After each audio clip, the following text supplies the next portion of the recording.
So, we've done Hinky, the Kremlin, and now, as promised, a tour of the Moscow Metro. So I won't wear a tie today because it is quite warm down there, so a little bit more cash. I mean, of course, got to have the pocket square. So let's go have a look. So in order to do it properly, the whole tour, I have to go all the way to the other side of town. So I'm in the north now. I need to go to the northeast to a place called Komsomolskaya, which was a station named for the Komsomol, the youth league of the party.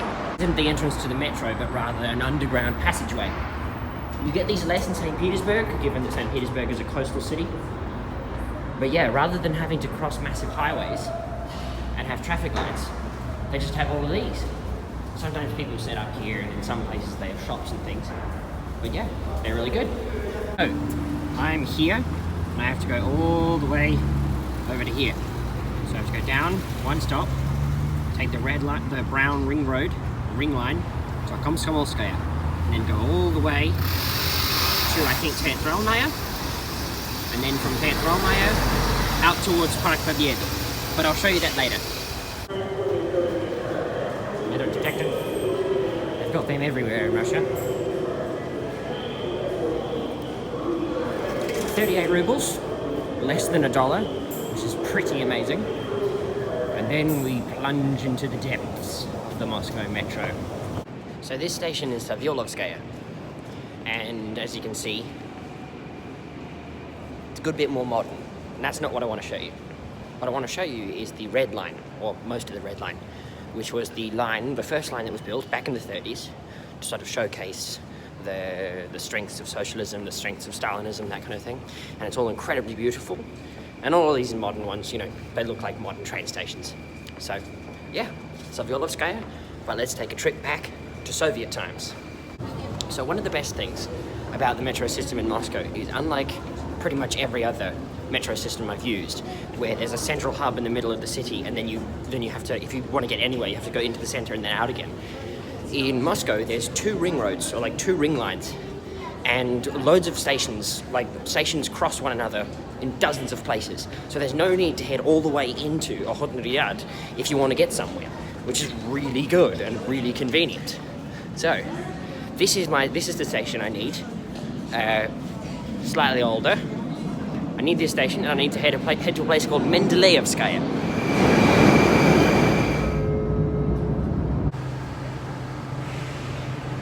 So this is one of the older carriages. They have quite an old fleet on some of the lines. The Red Line has some of the most modern ones. It has phone chargers and stuff on it even, and touch screens. But these come every 2 minutes. Not even the Germans do it that often. Welcome, comrades, to Komsomolskaya.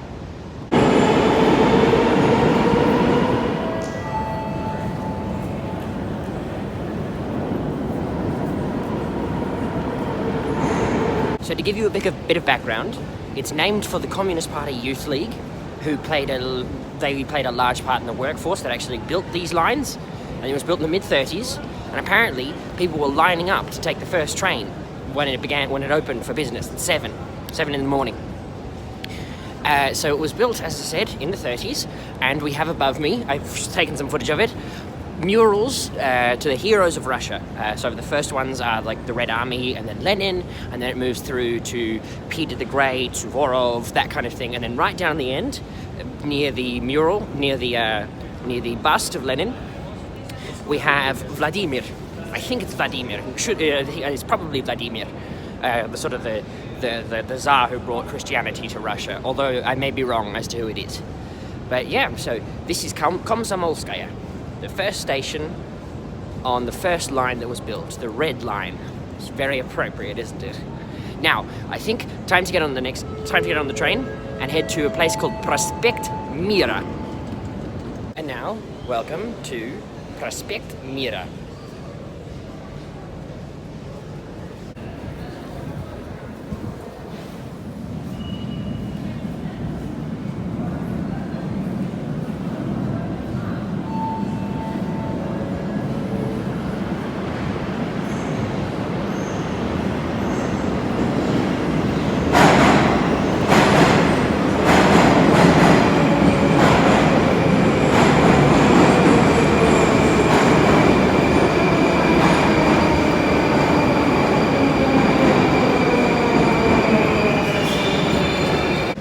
this station was built in honor of the agricultural and scientific achievements of the Soviet Union and of the workers and the peasants and all the rest.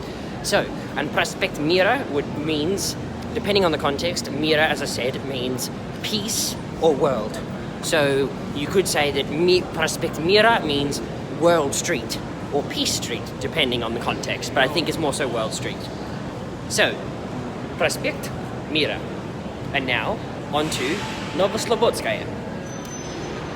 Welcome to Novoslobodskaya.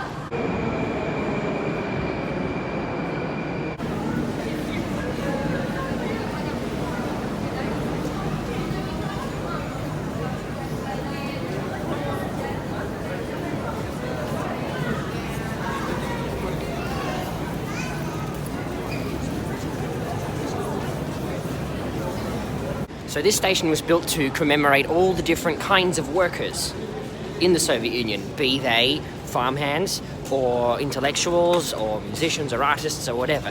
So as you can see, in these beautiful stained glass depictions, a woman out in the field, a worker in a factory, all of that kind of thing. So now, on to Byeloruskaya. And you have these little timers at the end of the platforms to let you know how far away the trains are. Sometimes they come even more frequently than just every 2 minutes. After Byeloruskaya, on line 5, I have to switch to line 2. Then take that down to Mayovskaya. Welcome to Byeloruskaya.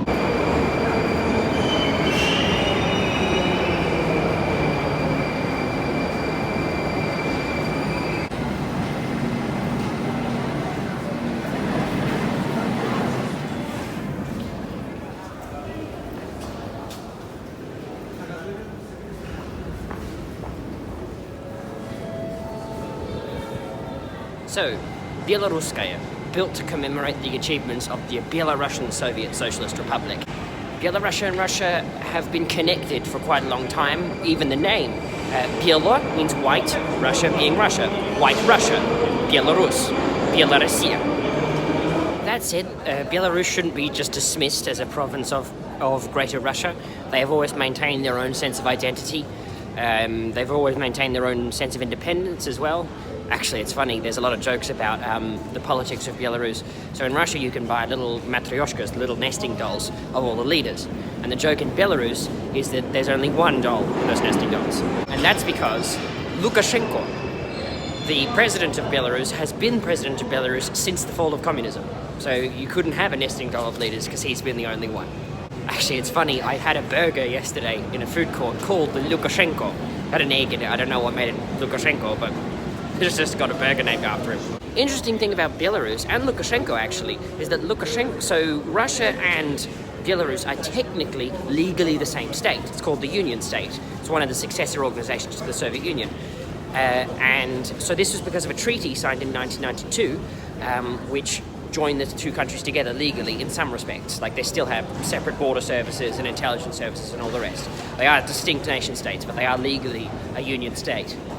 Although if you do want to travel through Belarus from Russia, you need a Belarusian visa. And apparently that treaty was signed because in '92 it looked like Lukashenko was in position to rule both countries, to rule Belarus and Russia at the same time. However, things didn't turn out that way, and he's still in charge in Belarus, as I said. But yeah, so legally speaking, Belarus and Russia, in many legal respects, are the same state. So now I have to change to line 2, the green line, to get to Mayakovskaya. So, in order to keep traffic moving, and to keep these lines running at every 2 minutes, all of these stations, the ones that cross one another, are built at different levels. So quite often, if I need to change from, say, the Ring Road, line 5, to line 1, to the red line, when I used to live on the red line, I would have to go up or down a number of floors, a number of stories, in order to get there. So that's just how they get this whole fabulous system to keep running.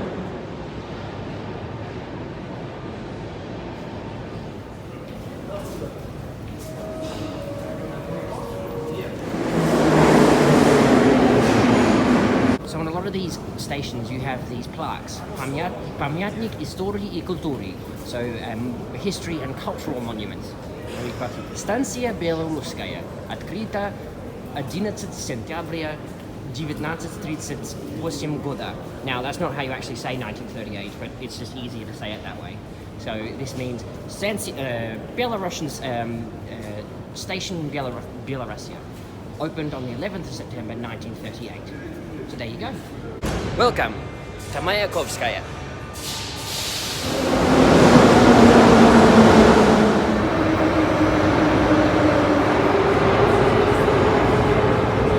So this station was built to commemorate feats in Soviet athletics, industry, but most particularly Soviet aviation. So I've taken some footage of some of the cooler looking Urals above me. So let's just, if you can see there, it's those sorts of things, and you can't see it because the light's too bright, but above each of those little lights is a little hammer and sickle. Well, alternating a hammer and sickle or a star. So, and then we've got some parachutists as well. So this is for sort of aviation, athletics. So we've got some guys playing volleyball, got some people, some Komsomol kids throwing toy planes, got some bombers flying at night.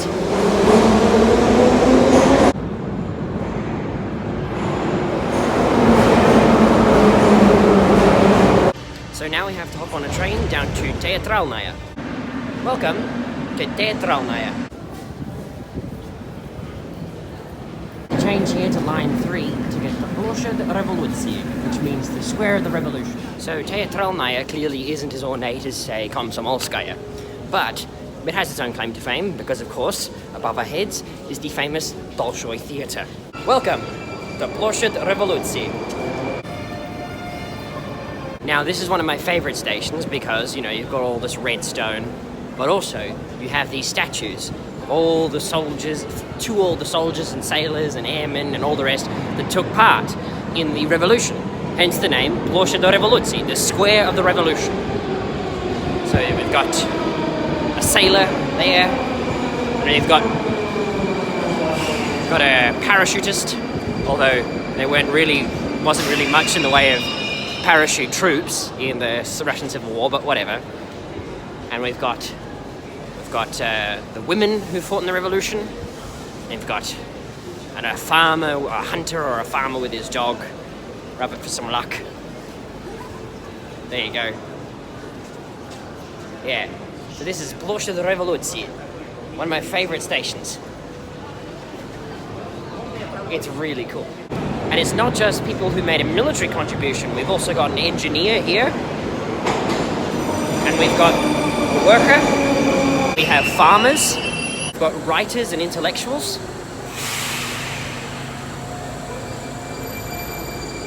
We've got monuments to the idea of socialist man, you know, the athleticism of the Soviet Union. So we've got a soccer player there. We've got a female discus thrower. We've got the mothers of the Soviet Union. And the fathers as well, in the Soviet children.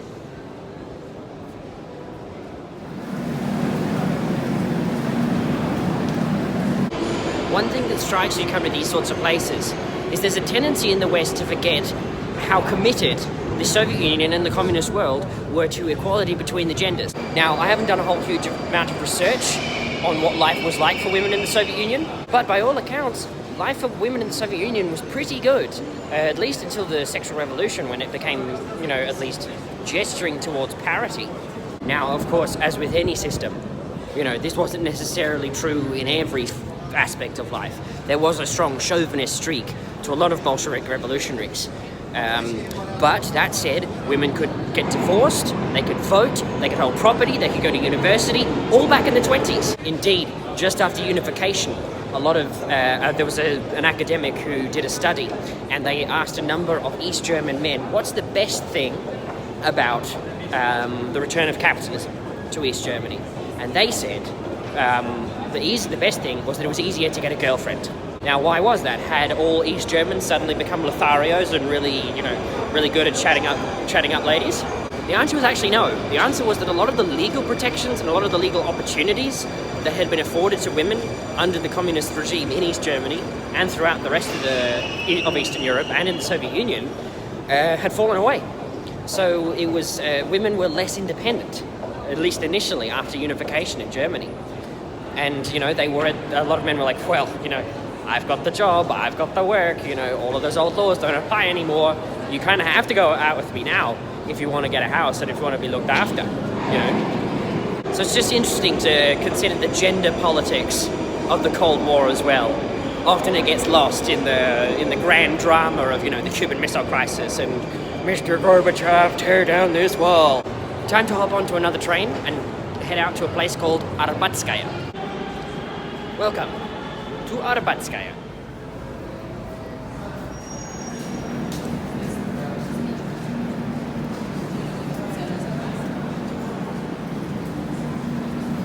Not much in the way of Soviet imagery here, and I don't really know much about the station itself. We are underneath a shopping district, so I've actually been to Arbat. It's kind of trendy, kind of nice, but you know, a shopping district, so like every other. So, now time to get on the train again and head out to a place called Kievskaya. Now this is a really cool station. Welcome to Kievskaya.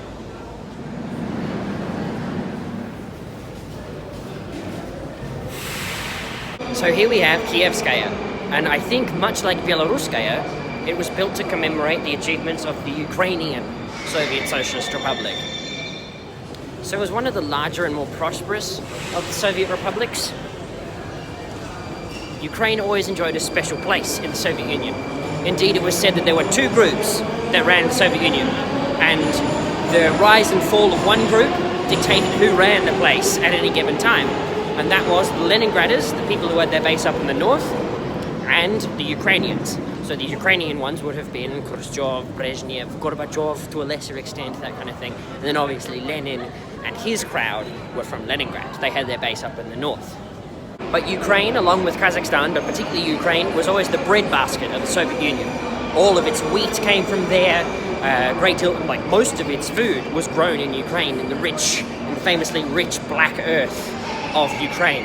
If you wanted to have any serious chance of getting into the Politburo, if you were the General Secretary of the Communist Party of Ukraine, you were guaranteed a spot in the Politburo. For the August Putsch, in fact, Ukraine was one of the few countries that said that they would continue with the Soviet Union. Before, of course, the hardliners tried to take over and then destroyed Gorbachev's power base and then paved the way for Yeltsin. Pictures of peasant and worker life. Unity between them, and the unity of the classes as they work to build a better world.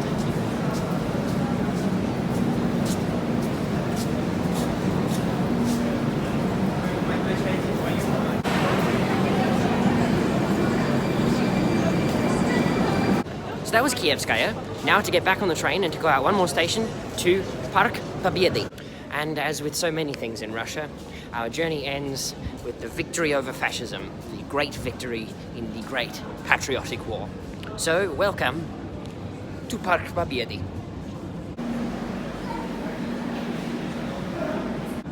Now, as you can see, not terribly Soviet, pretty modern. You know, what's the point? But it's the end of the line. There is a bit more as we go further up, but there's interesting stuff about the station anyway. For instance, this station is the deepest of all the stations in all of the Moscow Metro. So when you go through some stations, you can see that the legacy of the Cold War is still there, because a lot of this place was actually built to work as bomb shelters in the event of a nuclear war. But this one, Park Pobedy, is 82 meters below ground level. So it's got one of the longest escalator rides in all the metro. It takes about 5 minutes to go the whole way from down here all the way up to the surface.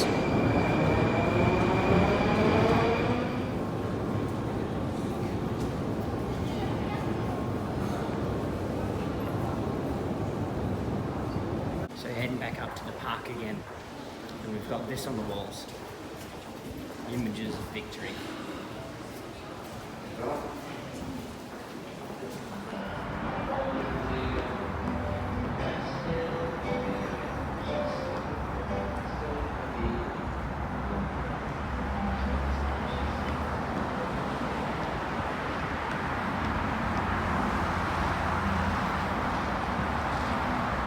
So our journey ends here, in the shadow of the Triumphal Arch, built in 1968 to commemorate the victory over Napoleon, and across the street, in the shadow of Park Pobedy. So as promised, that was a trip through the Moscow metro. Just a tiny slice of life in the Russian capital. If I'd shown you every single part of those stations, my phone would already be dead, and I'm only on 20% now. But it just goes to show what a great city this is, and what life's like here. So I guess all that there's left to do is I might go to a place that was advertised to me on Instagram called Big Jim's Pub, which looked pretty good. I'll head there, have a beer, have something to eat, and then call it a day. So I guess there's just one thing left to say. As always, stay dandy.